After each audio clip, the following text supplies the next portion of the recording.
Hello, I am Xarkun and this is World of Warships Legends. Today I want to try to briefly run down the new roster of Wave 3 Azur Lane commanders and take a quick look at the new Azur Lane ships. Gonna go over the commanders by showing you their base traits and the unique skill in their skill of trees, or their tree of skills, whatever you want to call it. I'll say right off the bat before we get started, though, that I don't think any of these commanders are actually worth buying for their skills. If you're a fan of the Azur Lane IP, of course, I guess then maybe they're worth buying for you just because you're a fan of the Azur Lane. But if you're just looking for good or interesting or competitive builds, honestly, I don't think any of these commanders are going to provide them to you, and furthermore, I don't think any of the ships are worth buying either, and I'll give you brief indications of why as we go through all these. So we'll start off with Azur Lane MONTPELIER, or MONTPELIER, American Cruiser Commander. Base trait, anti-air mode, increases the cruiser's AA gun firing range. And increasing the firing range on your anti-aircraft armament, I think, is always a good thing in terms of buffing AA. But cruisers, they already tend to have good AA, especially if they're American cruisers.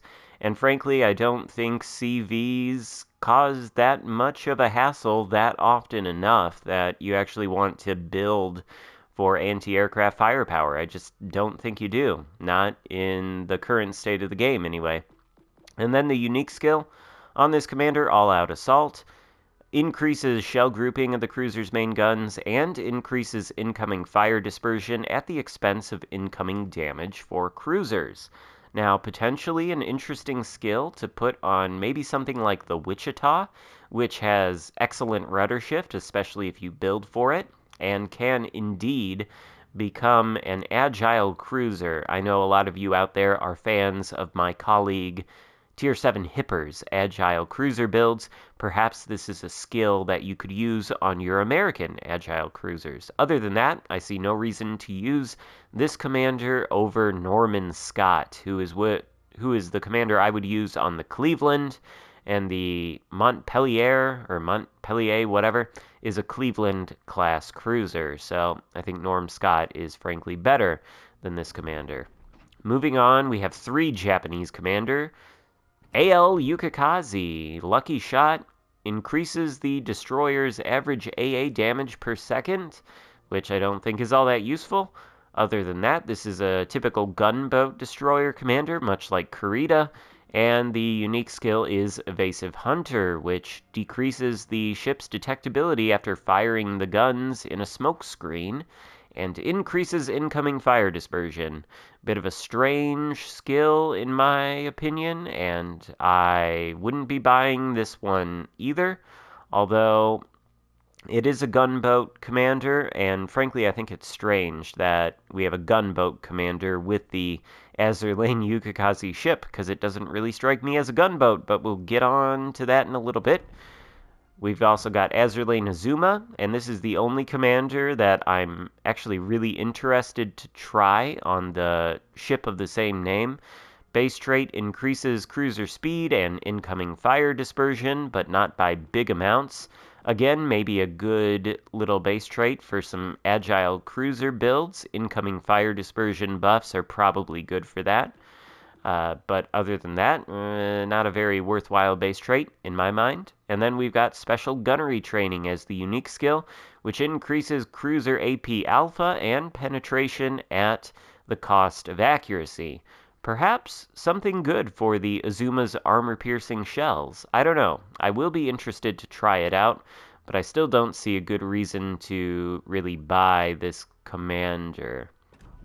And then finally in the Japanese roster, we have Azur Lane SHOUKAKU, who increases the aircraft carrier's maximum speed, and the unique skill, I believe, is this one, Crane's Protection, which offers a buff to dive bomber and torpedo bomber concealment, whereas I think all other CV commanders in this game only have skills that buff either dive bomber or torpedo bomber concealment, not both at the same time. Nevertheless, I don't know that this is that interesting of a CV commander to use on your Shokaku, and, well, I mean, maybe I could see a case for using her just because of this skill. The Japanese planes do tend to be stealthier, I think, than the other nations' planes, so there is that. Still, I still wouldn't recommend buying. Then, if we move on to the Russians, we have a single Russian cruiser commander, Azur Aurora, whose base trait reduces the time it takes to switch shells, but not by enough to be very significant. And then the unique skill is Hammering Strikes, which increases cruiser AP and HE alpha at the expense of accuracy. Perhaps a skill you might want to use on something like the Stalingrad or the Tallinn or the Riga, maybe. Although the Riga's guns are already not the most accurate, so I don't think you'd want to debuff their accuracy. I don't know. Once again, though, not a commander I think is all that worth buying. And then finally, the commander everybody's been waiting for, Azur Littorio, the Italian battleship accuracy commander whose base trait decreases the time that it takes for the repair party, I think, to reload, decreases fire extinguishing time and recovery from flooding time, so a little bit of a survivability buff there, but nothing too special, I don't think. And then the unique skill is Sardinian Discipline. I'm probably butchering that, but I don't know if there's a more useless skill, survivability skill for battleships out there anywhere. Decreases flooding damage and incoming splash damage. I mean, if you're taking flooding damage and you can't damage con it, you're already screwed. So I don't know why you would be using this skill over anything else.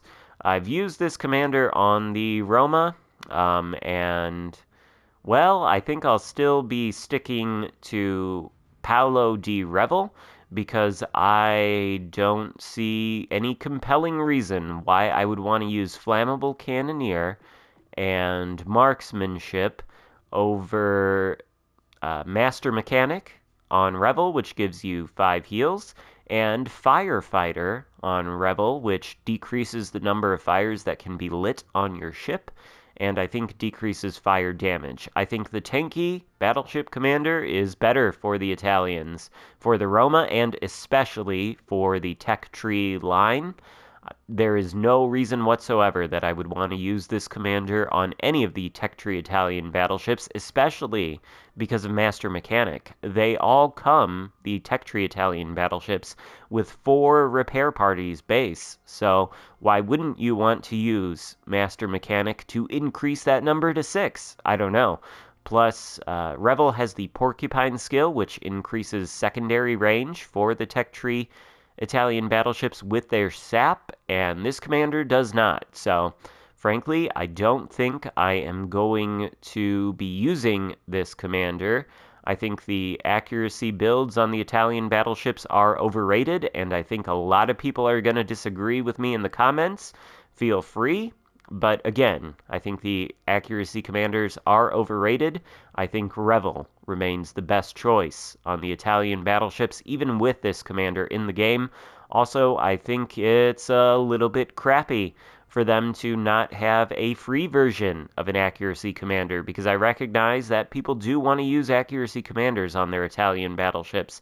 Even though I don't think I'm going to use them on mine, I can see why other people would want to, and I think they should have that choice for free. So I do want to say that, keep in mind, the Italian tech tree line of battleships is not yet actually in the game.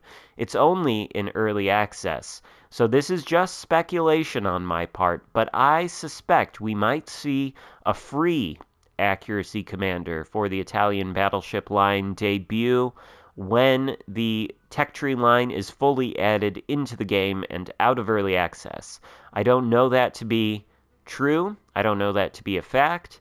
So if you're really after an accuracy commander for your Italian battleships, then maybe you would want to buy this, but I'm still not going to recommend you do. I suspect they will add a free one to the game sometime soon, and there is really nothing special about this particular one aside from this skill, which I think is entirely useless. So, again, I wouldn't even recommend this commander. Even if you do want an accuracy build for your Italian battleships, I think you will be rewarded for free if you wait just a little while. Again, I'm not sure, so take that advice with a grain of salt. Don't follow it. I don't know anything for certain about the release of a free Italian battleship accuracy commander. This is just speculation. So if you don't buy this commander and you do want an accuracy commander and one doesn't come, well, I warned you, this was just speculation. This was not for sure. But that is an overview of the new Azur Lane commanders as far as the ships.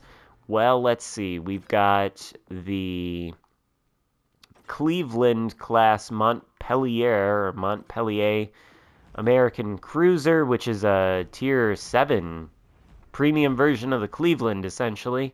The only thing that really sets it apart from the Cleveland is that the gun reload time is longer.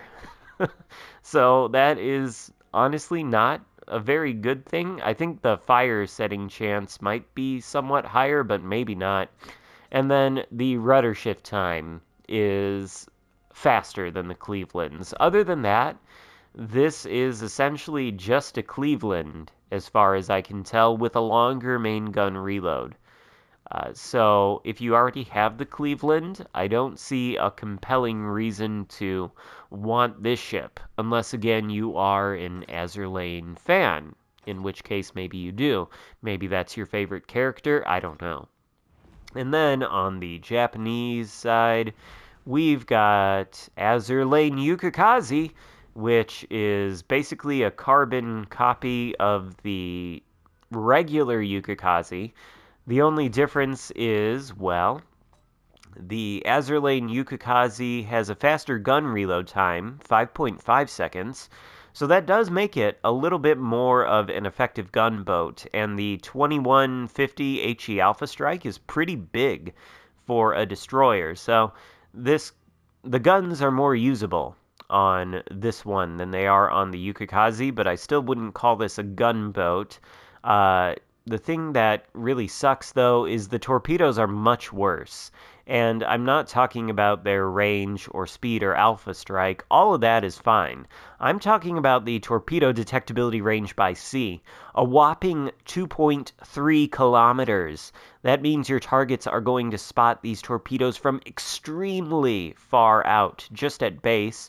And that's not even including if they've got, anti-torpedo skills that increase the visibility of torpedoes to them, or like sonar running, or any of that. I played the Azur Lane YUKIKAZE and launched some of these torpedoes, and holy crap, do the enemies have an eternity to dodge them when they are spotted. I really don't know why you'd want to buy this premium version of the YUKIKAZE over the YUKIKAZE that already exists in game. I don't see a compelling reason for it, and I wouldn't recommend it, even if the guns on this ship are a little bit better. And then finally, we have the Tier 2 Soviet cruiser AVRORA, which as far as I can tell is exactly the same as the regular AVRORA. So if you like adding Tier 2s to your collection, I guess the camo scheme on this one is kind of interesting. Other than that, I don't see a good reason. And I suppose we could look at the skins that came with the Roma and the Shokaku, I believe. So let's see. We've got the Roma with the Azur Lane LITTORIO skin. This is what it looks like. Yeah. I think I prefer the historical camo. I don't think that one is actually all that great. But let's take a look at the Shoukaku's skin as well. Let's see, Japanese aircraft carrier. And we've got Great. Aha, Azur Lane Shokaku. I kind of like the purple flames on the side, but I don't know. I really don't think any of the stuff, bottom line, in this Azur Lane Wave 3 is worth it for all the reasons I've already described. And sorry if you were not, or if you were expecting a more positive analysis from me, but this is what I think. This is my first impressions of all this new content. Let me, of course, know what you think about it in the comments. Thank you so much for watching this video, and I will see you next time. But of course, I will be trying to test out some of this Azur Lane stuff on the actual ships and making commentaries out of that. But until then, I'll see you next time. Goodbye.